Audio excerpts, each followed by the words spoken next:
Praise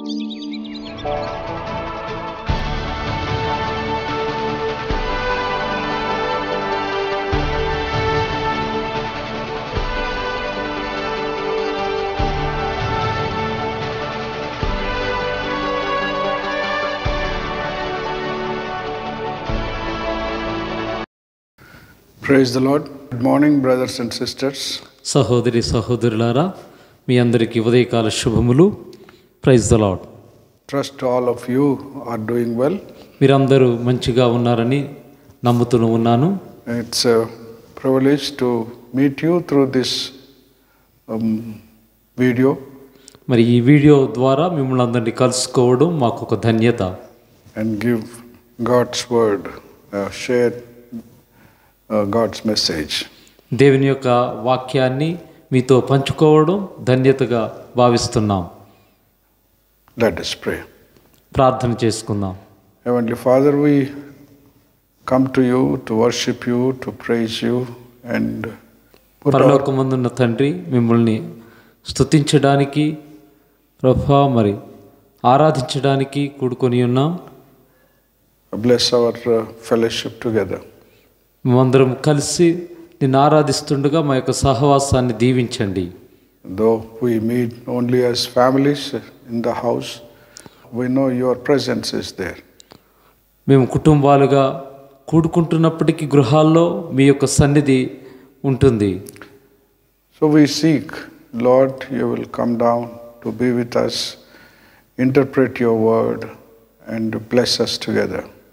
ప్రభువా, మేము మరి ఇక్కడ కూడుకొని ఉంటుండగా మీరు దిగువచ్చి మమ్మల్ని చెప్పేటటువంటి మాటలను వ్యాఖ్యానాలను ప్రభువా దీవించండి. We seek your face this morning. ఈ ఉదయకాల సమయంలో మీ యొక్క ముఖదర్శనం గురించి వెతుకుతూ ఉన్నాం. We know the situation is very bad and we are deeply concerned about it. ప్రభు, మీకు పరిస్థితులు తెలుసు, చాలా చెడుగా ఉన్నాయి. వాటి విషయమై మేము చాలా లోతుగా ఆలోచిస్తూ ఉన్నాం. But we trust you because you are keeping everything in your control and in your hands. ప్రభు, మిమ్మల్ని నమ్ముతున్నాం, ఎందుకంటే సమస్తము మీ చేతుల్లో ఉన్నది, మీ స్వాధీనంలో ఉన్నది. And you are the one who created everything. ప్రభు, మీరే సమస్తమును సృష్టించినటువంటి వారు. And you are sustaining everything. ప్రతి దాన్ని ప్రభు సంరక్షిస్తున్నవారు మీరు. Above all, you love us and care for us. అన్నిటికి మించి మీరు మమ్మల్ని ప్రేమిస్తున్నారు, మా పట్ల శ్రద్ధ వహిస్తున్నారు. And that's why we commit ourselves to you, into your hands this morning. అందు విషయమై ప్రభు ఈ ఉదయకాల సమయంలో మమ్మలను మీ హస్తాలకు అప్పగిస్తూ ఉన్నాం. And grant us your presence and bless us together. మీ యొక్క సన్నిధి మాకు దయచేయండి, మా యొక్క సహవాసాన్ని దీవించండి. We pray in the name of our Lord Jesus Christ. మన ప్రభు రక్షకుడైన యేసు క్రీస్తు నామమున ప్రార్థిస్తున్నాము. Amen. Amen. Now we will hear a song by our choir. ఈ సమయంలో మన కోయర్ గ్రూప్ చేత మనం ఒక పాటను విందాం.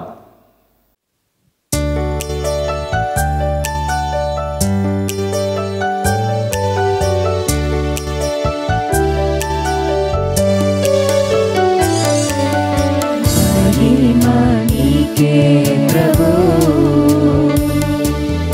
घनता नीके प्रभु महिमा नीके प्रभु स्तुतियु घनता स्तोत्रमुलु ప్రభావము నీకే ప్రభు స్తుతియు ఘనత స్తోత్రములు ప్రభావము నీకే ప్రభు ఆరాధనా ఆరాధనా ఆరాధనా ఆరాధనా నా ప్రియ యేసు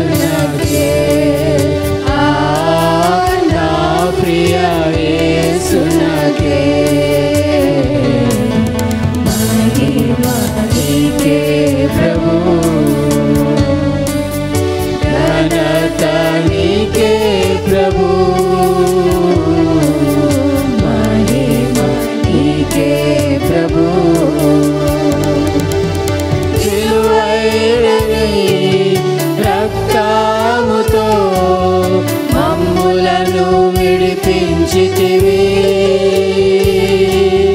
రాజులుగాను లేవీయులుగాను నీకై ఎన్నుకొంటివి విలువైన నీ రక్తముతో మమ్ములను విడిపించితివి రాజులుగాను లేవీయులుగాను నీకై ఎన్నుకొంటివి ఆరాధనా ఆరాధనా ఆరాధనా ఆరాధనా నా ప్రియ యేసునకే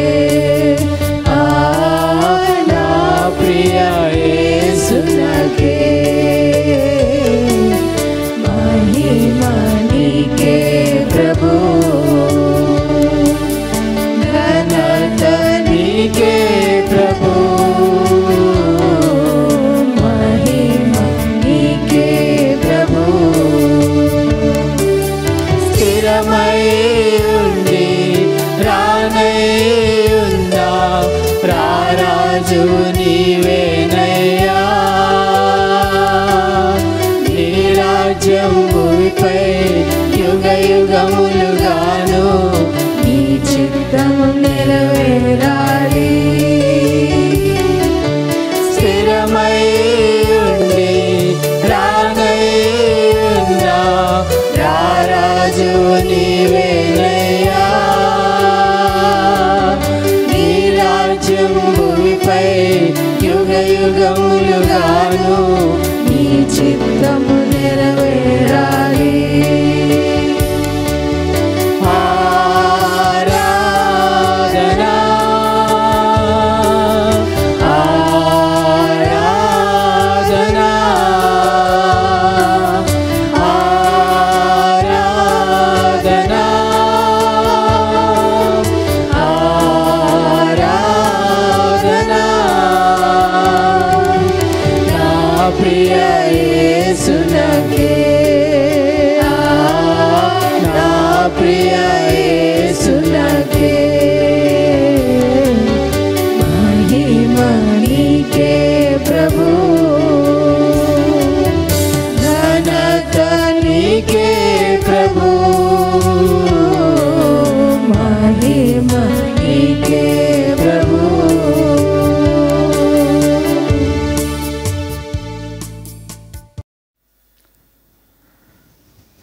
For this morning Bible study or meditation, we'll take from Book of Acts, 4th chapter, and we read from 32nd verse to 37th verse.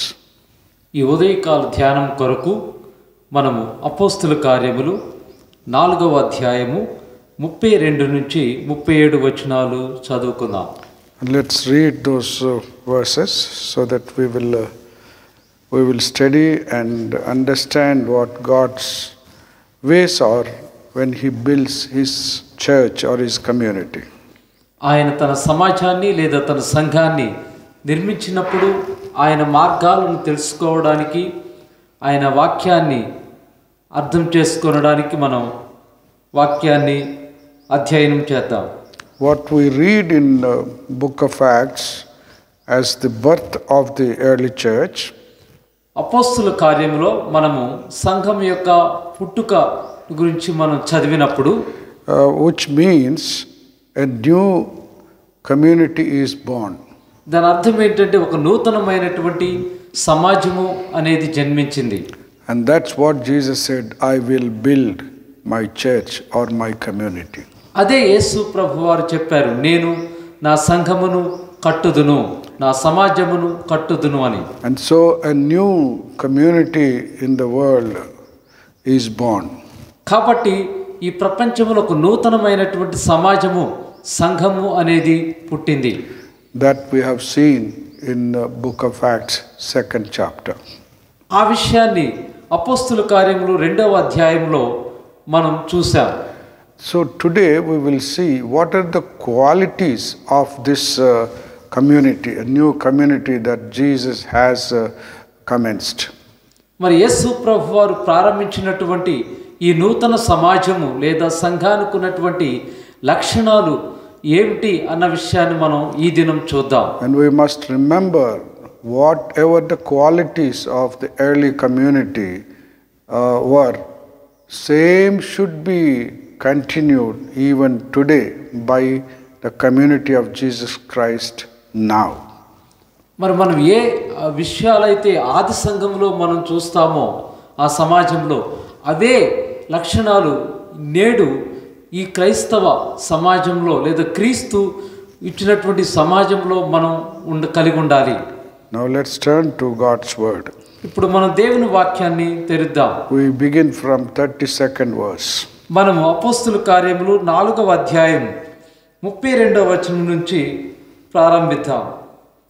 All the believers were of one heart, one mind, and no one claimed that any of his possessions was his own, but they shared everything they had.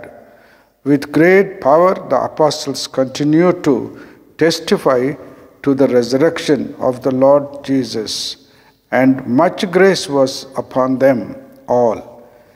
There were no needy persons among them, for from time to time those who owned lands or houses sold them, brought the money from the sales, and put it at the apostles' feet, and it was distributed to anyone as he had need. Joseph, a Levite from Cyprus, whom the apostles called Barnabas, which means son of encouragement, sold a field he owned and brought the money and put it at the apostles' feet. విశ్వసించిన వారందరూ ఏకహృదయమును ఏకాత్మయు గలవారై ఉండిరి. ఎవడునూ తనకు కలిగిన వాటిలో ఏదియు తనదని అనుకొనలేదు. వారికి కలిగినదంతయు వారికి సమిష్టిగా ఉండెను. ఇదియు కాక అపోస్తులు బహుబలముగా ప్రభువైన యేసు పునరుత్థానమును గూర్చి సాక్ష్యమిచ్చిరి. దైవకృప అందరి యందు అధికముగా ఉండెను. భూములైనను ఇండ్లైనను కలిగిన వారందరూ వాటిని అమ్మిన వాటి వెల తెచ్చి అపోస్తుల పాదముల యొద్ద పెట్టుచూ వచ్చిరి. వారు ప్రతివానికి వాని అక్కర కొలది పంచిపెట్టిరి కనుక వారిలో ఎవరికి కొదువలేకపోయెను. కుప్రలో పుట్టిన లేవీయుడకు యేసేపు అను ఒకడుండెను. ఇతనికి అపోస్తులు హెచ్చరిక పుత్రుడు అని అర్థమిచ్చు బర్నబా అను పేరు పెట్టి ఉండిరి. ఇతడు భూమి గలవాడయుండి దానిని అమ్మి దాని వెల తెచ్చి అపోస్తుల పాదముల యొద్ద పెట్టెను. This is the quality and characteristics of the early church. ఇది ఆది సంఘం యొక్క లక్షణము గుణములై ఉన్నది. If you read in 32nd verse, నీవు 32వ వచనంలో చదివినట్లయితే all the believers were one in heart and in mind. విశ్వసించిన వారందరూ ఏకహృదయమును ఏకాత్మయు గలవారై ఉన్నారు. In one translation it says all the believers were one in heart and mind. ఒక అనువాదం ఏం చెప్తుందంటే విశ్వాసులందరూ కూడా ఒకే హృదయము ఒకే ఆత్మ కలిగి ఉన్నారు. Or those who believed on Jesus were of one heart, one mind. లేకపోతే విశ్వసించిన వారందరూ కూడా ఎవరైతే యేసు ప్రభు నమ్ముతారో వారందరూ కూడా ఒకే ఆ ఏకహృదయము ఏకాత్మ గలవారునై ఉన్నారు. The important word here is those who believed. ఇక్కడ ప్రాముఖ్యమైనటువంటి మాట ఏంటంటే విశ్వసించిన వారందరూ. And them we call believers. వారి తరువాత మనం విశ్వాసులు అని పిలుస్తాం. And nowadays that has become very popular. People are asking, are you a believer? ఈ దినాల్లో మనం చూస్తే ఆ మాట చాలా ప్రసిద్ధిగాంచింది. నీవు విశ్వాసివా అని అడుగుతున్నారు. That means, are you believing in Jesus Christ? దాని అర్థం ఏంటంటే నీవు యేసుక్రీస్తునందు విశ్వాసం ఉంచుచున్నావా అని అర్థం. And which means Jesus' divinity, దాని అర్థం ఏంటి? యేసుక్రీస్తు యొక్క దైవత్వమును, his incarnation, ఆయన యొక్క ఈ భూలోకానికి దేహధారి అయి రావడాన్ని, and his life on this earth, ఈ భూమి మీద ఆయన జీవించిన జీవితము, and all that he has taught and did, మరి ఆయన బోధించినవి, అలాగే ఆయన చేసినవన్నీ, and his death on the cross, సిలువపై ఆయన యొక్క మరణము, and his burial, ఆయన యొక్క సమాధి చేయబడడం, and his resurrection. ఆయన యొక్క పునరుత్థానం. Then finally his ascension and his promise to return again to us. తర్వాత ఆయన ఆరోహణుడై వెళ్ళడము, అలాగే తిరిగి రావడానికి ఆయన చేసినటువంటి వాగ్దానం. This is what believing means. నమ్మడము అంటే ఈ విషయాల్ని నమ్మడము అని అర్థం. It is we believe in our heart and confess him with our mouth. దాని అర్థం ఏంటంటే మనం హృదయంలో విశ్వసించి నోటితో ఒప్పుకోవడం. What do we believe in our heart? మన హృదయంలో ఏం నమ్ముతాం? Jesus is Christ, which means Jesus is the Messiah, which means Jesus is the Lord, the living one. దాని అర్థం ఏంటంటే యేసు క్రీస్తు, దాని అర్థం యేసు మెస్సయ్య, ఆయన జీవించుచున్నవాడు అని. That is what we believe. దాన్ని మనం నమ్ముతున్నాం. Those who believe on Jesus Christ, ఎవరైతే యేసు క్రీస్తునందు విశ్వాసం ఉంచుతున్నారో they inherit his characteristics. వారు ఆయన యొక్క లక్షణాలను వాళ్ళు వారసత్వంగా పొందుకుంటారు. And when they inherit his characteristics, they exhibit the character of Jesus Christ. ఆయన యొక్క గుణలక్షణాలను వారు పొందుకున్నప్పుడు వాటిని వాళ్ళు క్రియలను చూపిస్తారు. Now let's turn to the word of God. ఇప్పుడు మనం దేవుని వాక్యం చూద్దాం. 32nd verse. 32వ వచనం చూద్దాం. విశ్వసించిన వారందరూ ఏకహృదయమును ఏకాత్మయు గలవారై ఉండిరి. Let's stop there. One heart and one mind. అక్కడ మనం ఆగి చూద్దాం. ఏకహృదయము ఏక ఆత్మ. Heart means that the center of emotions. హృదయము అంటే ఏంటంటే మన భావోద్రేకాలకు అది కేంద్ర బిందువు. And mind means the center of thinking capacity. మనస్సు అంటే అది మన ఆలోచనల సామర్థ్యానికి కేంద్రము. That is center of our thought life. అది మన యొక్క ఆలోచన జీవితానికి కేంద్రమైంది. So the early believers, one in their heart and one in their spirit, in their mind. కాబట్టి ఆది సంఘస్థులు విశ్వాసులు వారు హృదయంలో ఒకటిగా ఉన్నారు, వాళ్ళు ఆత్మలో ఒకటిగా లేదా మనస్సులో ఒకటిగా ఉన్నారు. And that is what we should aim at as the church of Jesus Christ today. మరి ఈ దినాల్లో యేసుక్రీస్తు యొక్క సంఘంగా వాటి విషయంలో మనం గురి కలిగి ఉండాలి. That's what the Bible tells us.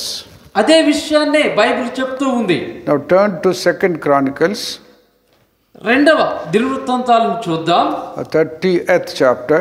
30వ అధ్యాయము 11 and 12 verses. 11, 12 వచనాలు చూద్దాం. అయినను మనష్షే జెబులూను దేశముల వారిలో నుండి కొందరు కృంగిన మనస్సుతో యెరూషలేమునకు వచ్చిరి. యెహోవా ఆజ్ఞను బట్టి రాజును అధిపతులను చేసిన నిర్ణయమును నెరవేర్చినట్లు యూదాలోని వారికి మనస్సు ఏకము చేయుటకై దేవుని హస్తము వారికి తోడ్పడెను. See, this is it. Whenever we become united in spirit and heart, great things can happen. మనం ఎప్పుడైతే హృదయంలో ఆత్మలో ఏకమై ఉంటామో అప్పుడు గొప్ప సంగతులు సంభవించగలవు. Then that's how we follow the word of the Lord. తరువాత ఆ విధానంలో మనం దేవుని యొక్క వాక్యాన్ని వెంబడిస్తాం. The 12th verse. 12వ వచనంలో Also in Judah the hand of God was on the people to give them unity of mind to carry out what the king and his officials had ordered, following the word of the Lord. 12వ వచనంలో మనం చూస్తే యెహోవా ఆజ్ఞను బట్టి రాజును అధిపతులను చేసిన నిర్ణయమును నెరవేర్చునట్లు యూదాలోని వారికి మనస్సు ఏకము చేయుటకై దేవుని హస్తము వారికి తోడ్పడెను. So when we become united in our heart and mind, unitedly we follow the word of the Lord. మనం ఎప్పుడైతే మన హృదయంలో మనస్సులో ఏకముగా ఉంటామో ఏకముగా మనం దేవుని యొక్క వాక్యాన్ని వెంబడిస్తాము. So there is a unity not only just in emotions and in thoughts, but in following the Lord. ఇక్కడ మనం కేవలము భావోద్రేకాలను ఆలోచనలు కలిగి ఉండడమే కాదు కానీ ఐక్యతలో మనము వెంబడించడం. Now, just not imagination of following the Lord, it is following the word of the Lord. ఇది కేవలము దేవుని వెంబడించడము అనే ఊహల్లో ఉండడమే మాత్రం కాదు కానీ దేవుని యొక్క వాక్యాన్ని వెంబడించడం. And that is where we need to confirm our ways or our thoughts and our emotions to the word of the Lord. మరి ఆ విషయంలో మనము అక్కడే దేవుని యొక్క వాక్యం చేత నిర్ధారణ చేయబడి మనం వెంబడించాలి. And that's why we need to know the word of the Lord. అందుకే దేవుని యొక్క వాక్యము మనము ఎరిగి ఉండాలి. If you don't know the word of God, and then each one has his own word or somebody else's word. ఒకవేళ మన దేవుని వాక్యం మనకు తెలియనట్లయితే ప్రతి ఒక్కరు కూడా వారు మాటలు కలిగి ఉంటారు లేదా ఇతరుల మాటలను వెంబడిస్తారు. So as a community we need to know what God's word is. ఒక సమాజంగా దేవుని వాక్యము ఏమిటో ఏం చెప్తుందో మనం తెలుసుకోవాలి. In other words, we need to know our holy book, the Bible. వేరొక మాటలో చెప్పాలంటే మనకు మన యొక్క దేవుని వాక్యము పరిశుద్ధ గ్రంథము ఏంటో తెలియాలి. And so following the Lord in heart and mind means unitedly following the word of the Lord. ఐక్యతతో దేవుని వాక్యమును వెంబడించడం మనస్సుతో హృదయంతో అంటే ఏంటంటే దేవుని వాక్య ప్రకారం చేయడం. Now let's turn to Ezekiel 11:19. ఇప్పుడు ఎహెజ్కేలు రాసినటువంటి గ్రంథంలో 11వ అధ్యాయం 19వ వచనం చూద్దాం. This is a promise of God to give us unity in heart and in mind. మనస్సులో హృదయంలో ఐక్యత కలిగి ఉండడానికి ఇది దేవుని యొక్క వాగ్దానము. 11th chapter 19th verse. 11వ అధ్యాయం 19వ వచనం చదువుదాం. I will give them an undivided heart and put a new spirit in them. I will remove from them their heart of stone and give them a heart of flesh. Then they will follow my decrees and be careful to keep my laws. They will be my people and I will be their God. వారు నా కట్టడలను నా విధులను అనుసరించి గైకొనున్నట్లు నేను వారి శరీరములలో నుండి రాతి గుండెను తీసివేసి వారికి మాంసపు గుండెను ఇచ్చి వారికి ఏక మనస్సు కలుగజేసి వారి యందు నూతన ఆత్మ పుట్టింతును. అప్పుడు వారు నాకు జనులయ్యుందురు, నేను వారికి దేవుడునయ్యుందును. When God gives us one heart and one mind, one spirit, దేవుడు ఏకాత్మను ఏక మనస్సును ఏక హృదయాన్ని మనకిచ్చినప్పుడు we know what God is wanting us to do or follow. మరి దేవుడు మనల్ని ఏం చేయమంటున్నాడో లేదా ఎలా వెంబడించమంటున్నాడో మనకు తెలుస్తుంది. Then they will follow my decrees and be careful to keep my laws. తరువాత నా కట్టడలను వారు అనుసరిస్తారు, అలాగే నా విధులను జాగ్రత్తగా అనుసరిస్తారు. So Ezekiel's prophecy is fulfilled in book of Acts. కాబట్టి ఎహెజ్కేలు చేసినటువంటి ఆ ప్రవచనము అపోస్తలుల కార్యంలో నెరవేర్చబడింది. They had one heart, one mind, one soul. వారికి ఏక హృదయము, ఏకాత్మ, ఏక ప్రాణము కలిగి ఉన్నారు. So if you read in the 33rd verse, 33వ వచనంలో మనం చదువుకున్నట్లయితే Acts 4th chapter, అపొస్తలుల కార్యము 4వ అధ్యాయము 33వ వచనంలో మనం చదివినట్లయితే they were not only of one heart and one mind and one soul, వారు ఏకాత్మ ఏక హృదయము కలిగి ఉండడమే కాదు, but they have one voice. కానీ ఒకే స్వరము కలిగి ఉన్నారు. 33rd verse. 33వ వచనం. With great power the apostles continued to testify to the resurrection of the Lord Jesus, and much grace was upon them all. ఇదియుగాక అపొస్తలుడు బహుబలముగా ప్రభు అయిన యేసు పునరుత్థానమును గూర్చి సాక్ష్యమిచ్చిరి, దైవ కృప అందరి యందు అధికముగా ఉండెను. They were testifying to what? వారు దేనికి గురించి సాక్ష్యం ఇచ్చారు? To the resurrection of Jesus Christ. యేసు క్రీస్తు యొక్క పునరుత్థానము గురించి సాక్ష్యం ఇచ్చారు. There is no speck of doubt in the minds of those early believers that Jesus Christ rose from the dead. యేసు ప్రభు మరణం నుండి తిరిగి లేచాడు అన్న విషయంలో ఎటువంటి సందేహము కూడా ఆది క్రైస్తవులలో విశ్వాసులలో లేదు. And that is why they were able to even to go to the extent of laying down their lives for this truth. అందు విషయమే ఈ సత్యం గురించి వారి ప్రాణాలను పెట్టడానికి కూడా వారు వెనకాడలేదు. Now that is what happens when we really believe on Jesus Christ. యేసు క్రీస్తును నమ్మినప్పుడు అదే జరుగుతుంది. One heart, ఏక హృదయం, one soul. ఏక హృదయంతో ఏక మనస్సుతో ఆయన నమ్మినప్పుడు అది జరుగుతుంది. And with one voice we proclaim this truth that Jesus is risen from the dead. యేసు ప్రభు మరణము నుండి తిరుగు లేచాడు అని ఏకస్వరముతో మనము ప్రకటిస్తాము. So when this happens, what will be the results of it? మరి ఈ విధంగా జరిగినప్పుడు దాని ఫలితం లేదా ఫలితాలు ఏ విధంగా ఉంటాయి? Let's read from 34th verse. 34వ వచనం నుంచి చదువుకుందాం. There were no needy persons among them, for from time to time those who owned lands or houses sold them, brought the money from the sales and put it at the apostles' feet, and it was distributed to anyone as he had need. భూములైనను ఇండ్లైనను కలిగిన వారందరూ వాటిని అమ్మిన వాటి వెల తెచ్చి అపోస్తలుల పాదముల యొద్ద పెట్టుచూ వచ్చిరి. వారు ప్రతి వానికి వాని అక్కర కొలది పంచిపెట్టిరు కనుక వారిలో ఎవరికి కొదువలేకపోయెను. What happened to these people? ఈ ప్రజలకు ఏమైంది? They became more humanized. వారు చాలా ఉదార స్వభావం కలిగిన వారయ్యారు. The people never thought of others' needs, now began to think of others. మరి ఇతరుల అవసరతల గురించి ఆలోచించినటువంటి వారు ఇప్పుడు ఆలోచించడం ప్రారంభించారు. Jesus thinks of others. యేసు ప్రభు ఇతరుల విషయం ఆలోచన చేస్తూ ఉంటాడు. Because of that he came all the way from his glory to earth. అందు విషయమే తనకున్నటువంటి మహిమంతటిని కూడా ఆయన విడిచిపెట్టి ఈ భూలోకానికి వచ్చాడు. He became a human to the sake of human beings. ఆయన మానవునిగా అయ్యాడు, మానవాళి కొరకు అయ్యాడు. A thorough change.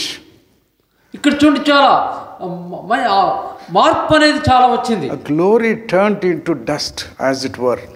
మరి మహిమ అనేది మట్టిగా మారింది. And that is what happens in the heart and in the spirit, in the mind of a Christian. మరి క్రైస్తవుని యొక్క హృదయంలో, మనస్సులో, ఆత్మలో అదే జరుగుతుంది. They began to think of the need of others. వారు ఇతరుల యొక్క అవసరత గురించి ఆలోచించడం ప్రారంభించారు. To the extent they were willing to sell their property and give to the poor. ఇంకా ఎక్కువగా ముందుకు వెళ్ళి ఏంటంటే వారి యొక్క ఆస్తులను అమ్మి ఇచ్చారు. That's what happened to any new believer. ఏ నూతన విశ్వాసికైనా అదే జరుగుతుంది. Many times I hear people speak that they have become Christians because they receive something. చాలాసార్లు నిన్నది ఏంటంటే వాళ్ళు క్రైస్తవులు అయ్యారు ఎందుకంటే వాళ్ళు ఏదో పొందుకున్నారని. But actually Christians' philosophy or greatest change is not to receive but to give. వాస్తవంగా చూస్తే క్రైస్తవుని యొక్క తత్వము లేకపోతే వాళ్ళ యొక్క గొప్ప మార్పు ఏంటంటే పొందుకోవడం కాదు కానీ ఇవ్వడం. The attitude of me in the center changes to you in the center. ఇక్కడ ప్రవర్తన నేను అనే దానిలో నుంచి నీవు అనే దానికి మారుస్తుంది. The neighbor becomes important. పొరుగువారు మనకి చాలా ప్రాముఖ్యమైన వారు అవుతారు. That's what Yahweh, the Lord Almighty, has told Israelites. ఇశ్రాయేలులకు యెహోవా దేవుడు ప్రభువు ఆ విషయాన్నే చెప్పాడు. Love your neighbor. మీ పొరుగువాడిని ప్రేమించండి. They did not follow it properly. దాన్ని వాళ్ళు సరిగ్గా అనుసరించలేదు. But Jesus came down to earth to show how to love your neighbor. యేసు ప్రభువారు పరలోకం నుండి భూలోకానికి వచ్చాడు ఏ విధంగా పొరుగువాడిని ప్రేమించాలి అని చూపించడానికి. And he loved his neighbors. ఆయన ప్రేమించాడు తన పొరుగువారిని.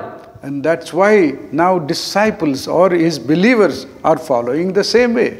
అందు విషయమై వారి యొక్క శిష్యులు లేదా విశ్వాసులు అదే మార్గాన్ని అనుసరిస్తూ ఉన్నారు.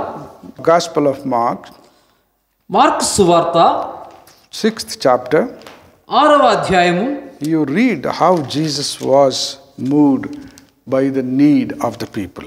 ప్రజల యొక్క అవసరతను చూసి యేసు ప్రభు ఏ విధంగా కదిలించబడ్డాడో మనం చూస్తాం. Mark 6th chapter. మార్కు సువార్త 6వ అధ్యాయము. Let's read from 34th verse. 34వ వచనం నుంచి చదువుకుందాం. When Jesus landed and saw a large crowd, he had compassion on them because they were like sheep without shepherd. So he began teaching them many things. కనుక యేసు వచ్చి ఆ గొప్ప జనసమూహములను చూచి వారు కాపరి లేని గొర్రెల వలె ఉన్నందున వారి మీద కనికరపడి వారికి అనేక సంగతులను బోధింపసాగెను. This is the heart of Jesus Christ. ఇది యేసు క్రీస్తు యొక్క హృదయము. He had compassion on them. వారి మీద ఆయన కనికరం పడ్డాడు. Now, its gospel doesn't mean only teaching and preaching. సువార్త అంటే కేవలము బోధించడం ప్రకటించడం మాత్రమే కాదు. Christ was not after the soul of a man or human being only. యేసు ప్రభు వారు ఒక వ్యక్తి యొక్క ఆత్మ వెనుకాలే లేదు. And we are not only interested in somehow import souls to heaven. మనం ఏంటంటే కేవలం ఆత్మలు రక్షించబడాలి, పరలోకానికి వెళ్ళాలి, తీసుకువెళ్ళాలి అన్నదాని మీదే ఆసక్తి కలిగి ఉంటాం. Jesus taught a man means, a human being means, or a woman means a total personality, a person. యేసు ప్రభు ఏం బోధించాడంటే మానవుడు అంటే సంపూర్ణమైన వాడు, ఆత్మ అలాగే శరీరంతో కలిగి ఉన్నవాడు. So change in the heart and change in the spirit. కాబట్టి ఆత్మలో మనస్సులో మార్పు. And take care of his mind. So teach things that are the truths. నీ యొక్క మనస్సును జాగ్రత్తగా ఉంచుకోనమంటే ఆయన యొక్క సత్యాలను బోధించడం. And then 35th verse you see. 35వ వచనంలో మనం చూస్తే By this time it was late in the day, so his disciples came to him. This is a remote place, they said, and it's already very late. Send the people away so they can go to the surrounding countryside and villages and buy themselves something to eat. చాలా ప్రొద్దుపోయిన తరువాత ఆయన శిష్యులు ఆయనకు వచ్చి, ఇది అరణ్య ప్రదేశము, ఇప్పుడు చాలా ప్రొద్దుపోయినది, చుట్టుపట్ల ప్రదేశములకును గ్రామములకును వారు వెళ్ళి భోజనమునకైనను కొనుక్కొనుటకు వారిని పంపివేయమని చెప్పిరి. That is the suggestion of the disciples. ఇది యేసు ప్రభువుకి శిష్యులు ఇచ్చినటువంటి సలహా. But look at Jesus. కానీ యేసు ప్రభు చూడండి ఆయన ఏమంటున్నాడు. 37th verse. 37వ వచనం. But he answered, you give them something to eat. అందుకు ఆయన మీరు వారికి భోజనము పెట్టమని అన్నాడు. They said to him, that would take 8 months of a man's wages. Are we to go and spend that much on bread and give it to them to eat? వారు చెప్పారు కదా, మేము వెళ్ళి 200 దేనారముల రొట్టెలు కొని వారికి పెట్టుదుమా అని అన్నారు. అంటే అది 8 నెలల జీతం అది. So 30th verse, how many loaves do you have? He asked, 38వ వచనములో అందుకైన మీ యొద్ద ఎన్ని రొట్టెలున్నవి? and he said, go and see. మళ్ళా చెప్పాడు కదా, పోయి వెళ్ళి చూడండి ఎన్నున్నాయి అన్నాడు. They found 5 loaves and 2 fish. 5 రొట్టెలను 2 చేపలను ఉన్నవని వాళ్ళు కనుగొన్నారు. You know the story. మిగతా ఏం జరిగిందో మీకు తెలుసు. God took care of their hunger. వారి యొక్క ఆకలిని యేసు ప్రభువారు తీర్చారు. And when they ate sumptuously, they leftovers about 12 baskets of bread and fish. మరి వారు సంతృప్తిగా తిన్న తర్వాత వాళ్ళు సుమారు 12 గంపలు రొట్టెలని చేపలను ఉన్నాయి అక్కడ. So Jesus cares for your soul and your body. కాబట్టి యేసు ప్రభువారు నీ ఆత్మ కొరకు నీ యొక్క శరీరం కొరకు వచ్చాడు. And that's why our thinking is different and his thinking is different. అందుకే మన ఆలోచన వేరు, ఆయన ఆలోచన వేరు. Disciples calculated differently. యేసు యొక్క శిష్యులు కూడా వారు కూడా భిన్నంగా ఆలోచించారు లేదా లెక్కించారు. But Jesus calculated things differently. కానీ యేసు ప్రభువారు భిన్నంగా ఆయన లెక్కించాడు. And that's why Jesus said, feed them. అందుకే యేసు ప్రభు చెప్పాడు, వారికి పెట్టండి, ఆహారం పెట్టండి అన్నాడు. The disciples said, how can we? శిష్యులు అన్నారు కదా, ఏ విధంగా వాళ్ళకి ఆహారం పెట్టాలి? There Jesus did a miracle. అక్కడ యేసు ప్రభు ఒక అద్భుతాన్ని చేశాడు. The miracle is అక్కడ చేసినటువంటి అద్భుతం ఏంటంటే not only multiplying bread and fish, అక్కడ కేవలము ఏదో రొట్టెను చేపలను విస్తారంగా చేయడమే కాదు, but changing the heart and attitude of human beings. కానీ మానవుని యొక్క మనస్సును హృదయం యొక్క మానవుని యొక్క హృదయము అలాగే మనస్సు యొక్క ప్రవర్తనను వైఖరిని ఆయన మార్చాడు. There you see somebody gave 5 loaves and 2 fish. అక్కడ మనం చూస్తున్నాం 5 రొట్టెలు 2 చేపలని ఎవరో ఇచ్చారు. Somebody's heart is touched. మరి ఎవరో ఒకరి యొక్క హృదయం తాకబడింది. That continues all through the living of the church. మరి సంఘం యొక్క జీవితాంతము కూడా అది సాగుతుంది. When we come to book of Acts 4th chapter, మనము అపోస్తలుల కార్యం 4వ అధ్యాయంలోకి వచ్చినప్పుడు here not just few loaves and few fish, ఇక్కడ కేవలం కొన్ని చేపలు కొన్ని రొట్టెలు మాత్రమే కాదు, they gave their property, their houses, their lands. వారి యొక్క ఇండ్లను, వారి యొక్క భూములను, వారికున్న ఆస్తులను ఇచ్చారు. And so many of the poor people could have something to live or something to eat. మరి పేదవారు చాలా మంది మరి చాలా మంది అవసరతలో ఉన్నవారు తినడానికి వారు పొందగలిగారు. Jesus was there. One boy probably gave 2 fish and 5 loaves. మరి యేసు ప్రభు ఉన్నప్పుడు సుమారు ఒక బాలుడు 2 చేపలను 5 రొట్టెలను ఇచ్చుండొచ్చు. His heart was touched by the call of Jesus Christ. యేసు క్రీస్తు యొక్క పిలుపు చేత ఆ బాలుని యొక్క హృదయం తాకబడింది. But now the believers' hearts are touched. కానీ ఇప్పుడు విశ్వాసుల యొక్క హృదయం తాకబడింది.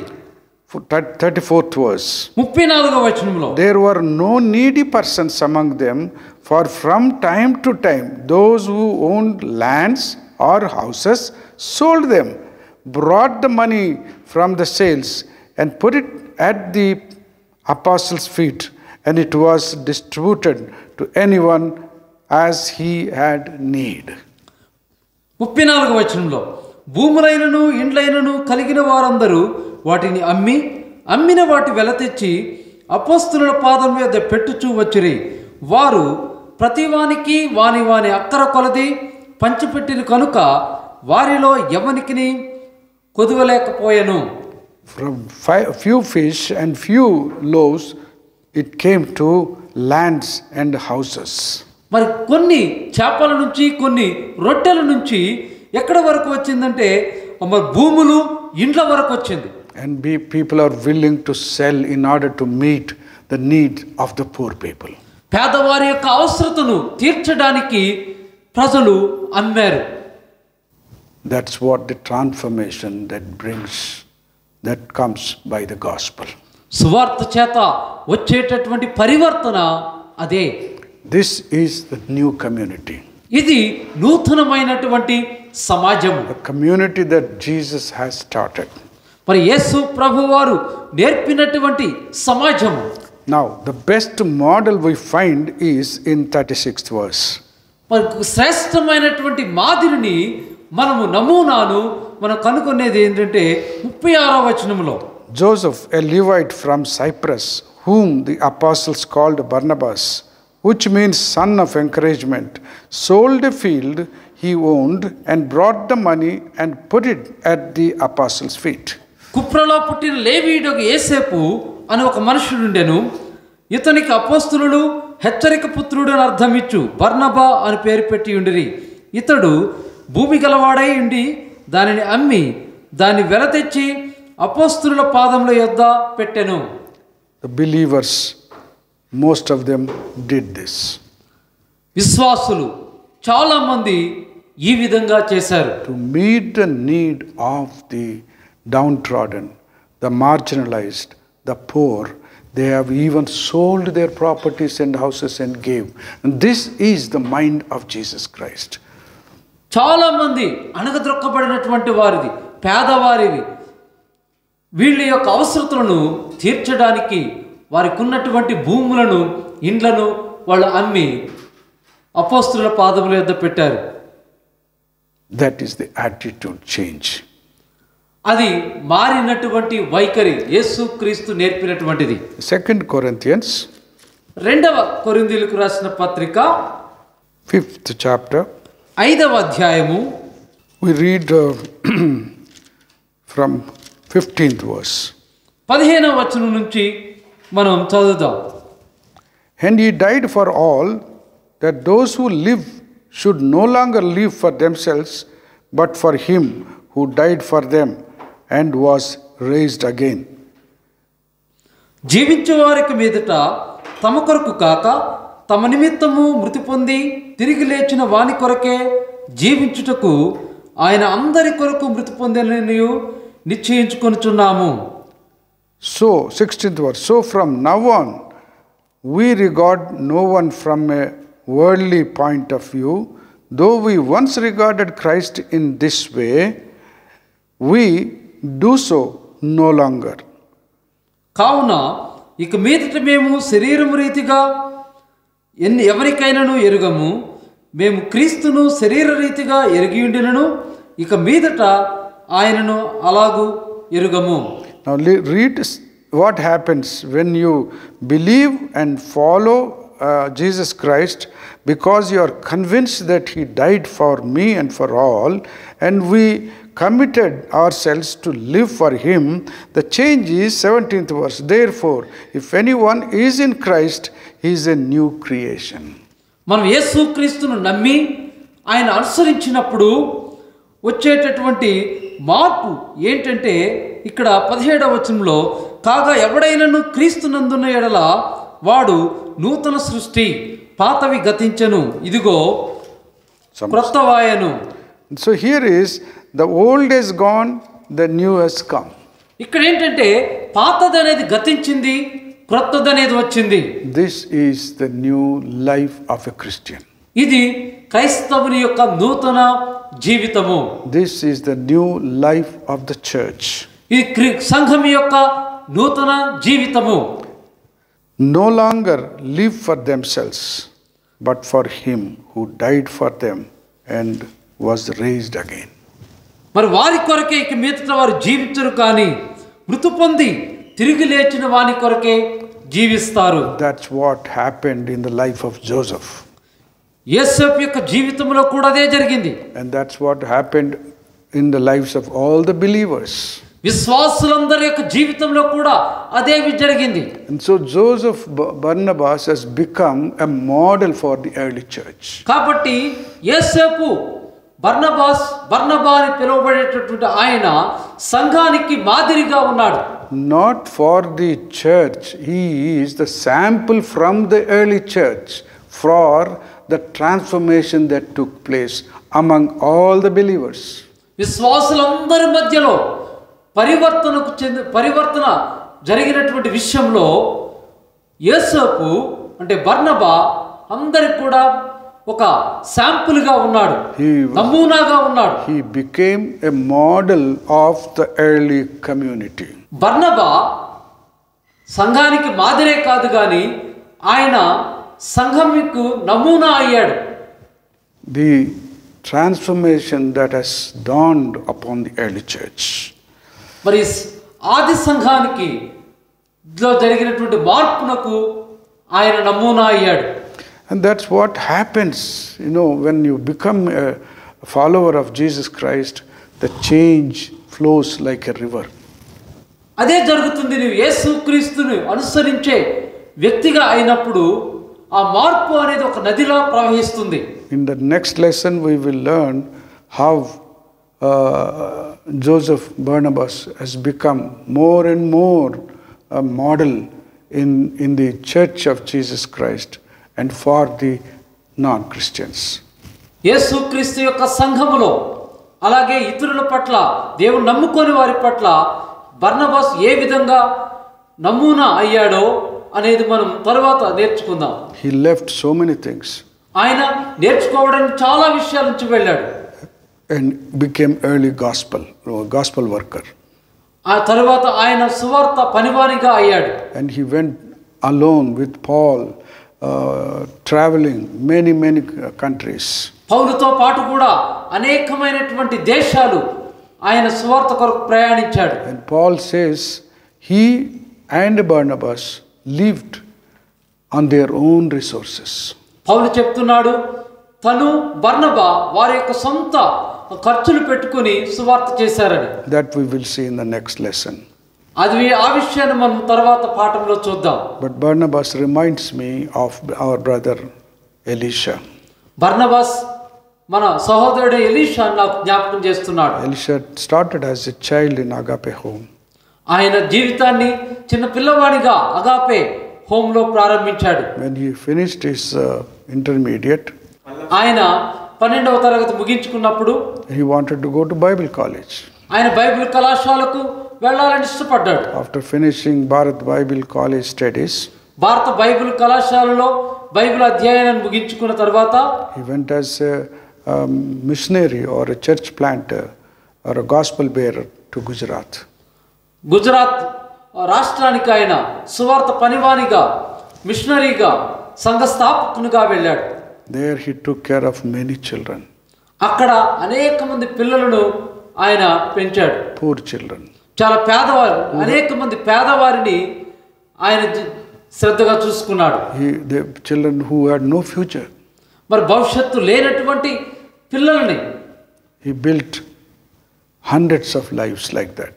మరి అటువంటి భవిష్యత్తు లేనటువంటి పిల్లలని వందల కొలది వారిని వారి యొక్క జీవితాలను ఆయన నిర్మించాడు. He invested his life for the poor children in the area where he lived.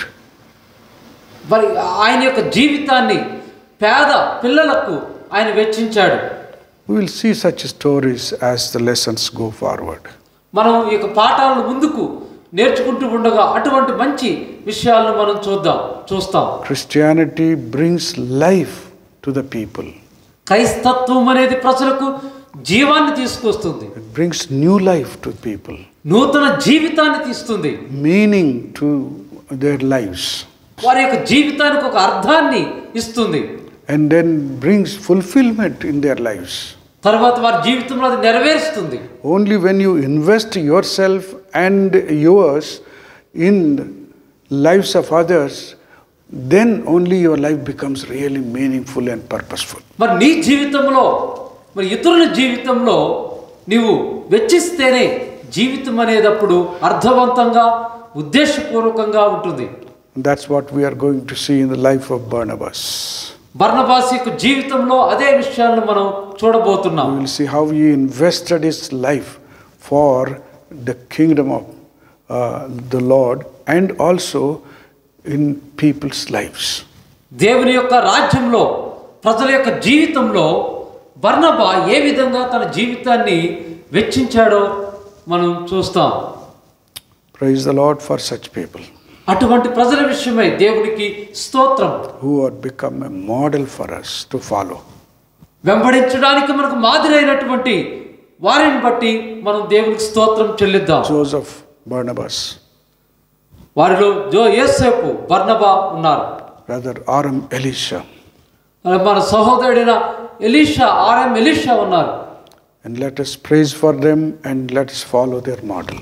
వారిని బట్టి మనం స్తుతిద్దాం, వారి యొక్క మాదిరిని మనం వెంబడిద్దాం. God bless you. దేవుడు మిమ్మల్ని దీవించును గాక. Praise the Lord. We are going to participate in the Lord's table. దేవునికి స్తోత్రము. మనము ప్రభు యొక్క బల్లలో పాలు పంచుకోబోతున్నాం. Brother will read from the Word of God.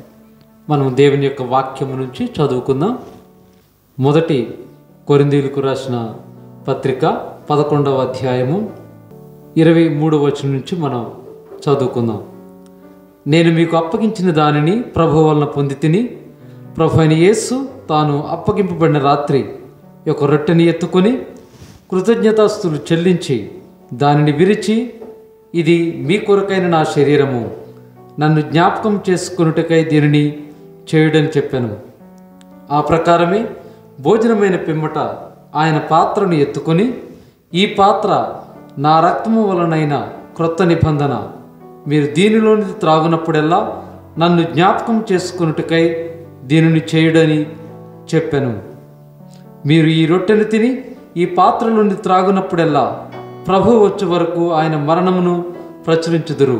కాబట్టి ఎవడు అయోగ్యముగా ప్రభు యొక్క రొట్టెను తినునో లేక ఆయన పాత్రలోని త్రాగునో వాడు ప్రభు యొక్క శరీరమును గూర్చియు రక్తమును గూర్చియు అపరాధి అగును.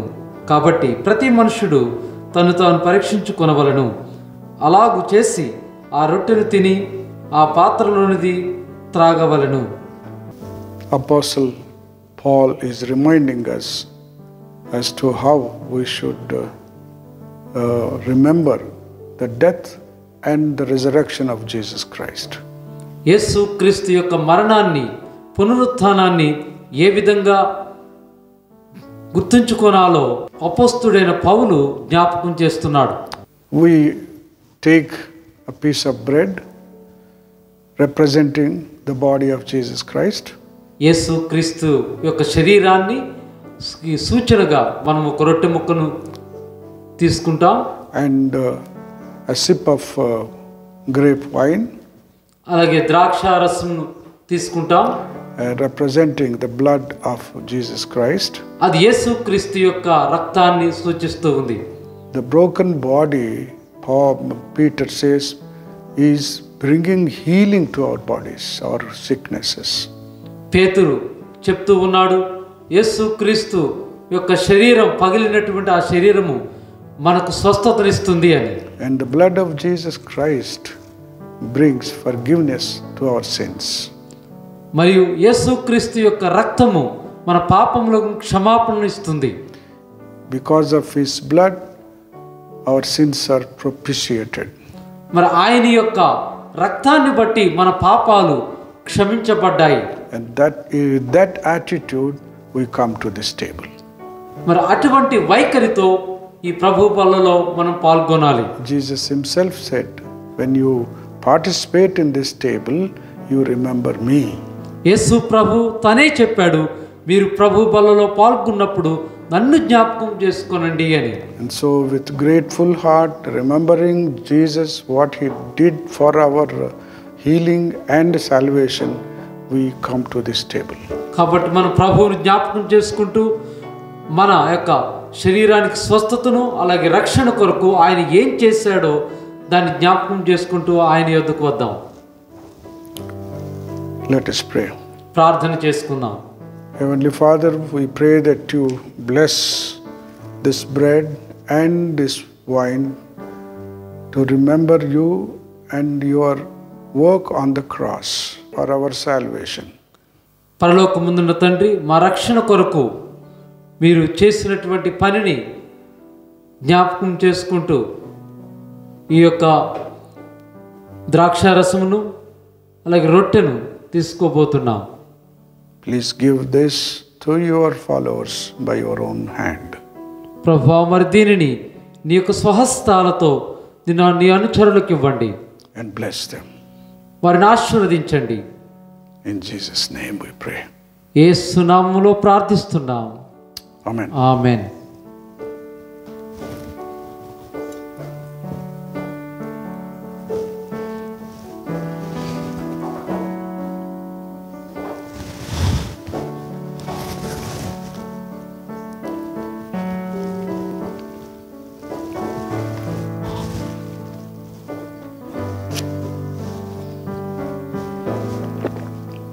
Body of Jesus Christ that's broken for you. The blood of Jesus Christ that's shed for you.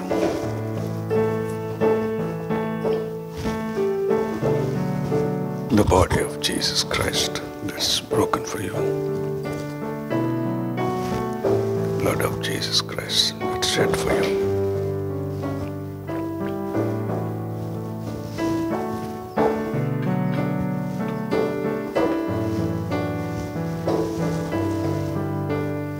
Body of Jesus Christ that's broken for you.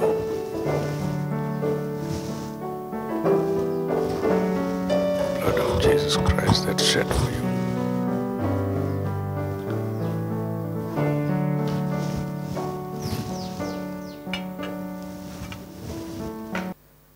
Now our choir will offer a song. While they are singing, let us take offerings and bring our tithes and whatever we have promised to give to the Lord. మన choir వారు ఒక పాట పాడుతుండగా మన దశమ భాగాలను మనం దేవునికి చేసినటువంటి ఆ యొక్క వాగ్దానాన్ని బట్టి ప్రభువుకు మనం సమర్పించుకుందాం.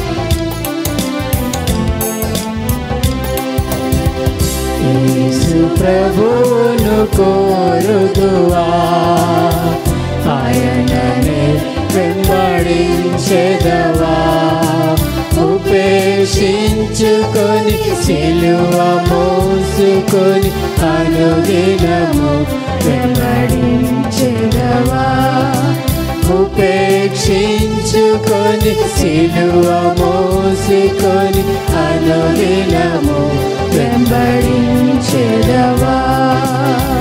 యేసు ప్రభువును కోరుదువా, ఆయననే వెంబడించెదవా, ఉపేక్షించుకొని సిలువ మోసుకొని అనుదినము వెంబడించెదవా, ఉపేక్షించుకొని సిలువ మోసుకొని అనుదినము వెంబడించెదవా. నీదు ఆస్తి పాస్తుల కన్నా, నీదు ధన ధాన్యముల కన్నా, నీదు ఆస్తి పాస్తుల కన్నా, నీదు ధన ధాన్యముల కన్నా, నీదు బహుభద్రుల కన్నా, నీదు ప్రభుని అతి ప్రియమా. నిశ్చయముగని అన్నిటికన్నా నీ ప్రభువును ప్రేమించెదవా, నిశ్చయముగని అన్నిటికన్నా నీ ప్రభువును ప్రేమించెదవా. యేసు ప్రభువును కోరుదువా, ఆయననే వెంబడించెదవా, ఉపేక్షించుకొని సిలువ మోసుకొని అనుదినము వెంబడించెదవా, ఉపేక్షించుకొని సిలువ మోసుకొని అనుదినము వెంబడించెదవా. కదలి రమ్ము యువతి యువక, క్రీస్తు ప్రేమను చాటింప. కదలి రమ్ము యువతి యువక, క్రీస్తు ప్రేమను చాటింప.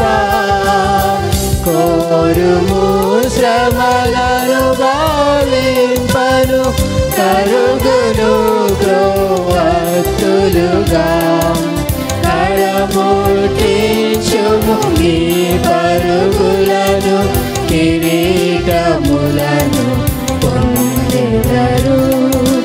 కడముట్టించుము ఈ పరుగులను, కిరీటములను పొందెదరు. యేసు ప్రభువును కోరుదువా, ఆయననే వెంబడించెదవా. ఉపేక్షించుకొని సిలువ మోసుకొని అనుదినము వెంబడించెదవా. ఉపేక్షించుకొని సిలువ మోసుకొని అనుదినము వెంబడించెదవా. ఉపేక్షించుకొని సిలువ మోసుకొని అనుదినము వెంబడించెదవా.